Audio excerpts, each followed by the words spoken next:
është një avokat që Trujillo, dhe Koka Lari thot, ai Trujillo po i mastron këta, dhe më thënë, po i jep garanci fake, dhe më thënë, versioni Arsidi. Do ndërhyke Trumpi, në fakt, ky Trujillo nuk ndërhyn dot ke Trumpi për këtë çështje. E njeh Trujillo, ke dëgjuar si personazh? Ka qenë me fushat në Trumpit. Ja, dole fotografia Trujillo si papam. Bravo, Ishra. Dhe problemi është që kjo tashmë është e njohur turisht. Shumë politikanë masi dalin nga politika, ose që kanë qenë kabinetet e presidentëve, bëjnë para me këto lobingjet, me këto venet e...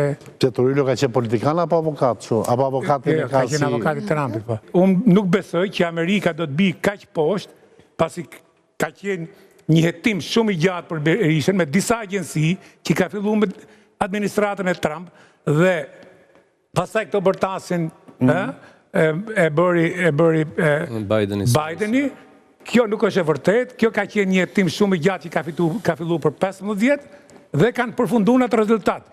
Në qoftë Amerika do të jetë bo Republik Banana që të shitet për 6 milion, apo 60 milion $, dhe të përmysi vendimet e veta. Ma lobimës tani. E para... Nuk ka me 6 milion do për nuk për mendoni të bja Amerika. Dëgjo. Vetëm një sekundë të Marlia, të shtoj një gjë se dua të mbështesa të që po thuati.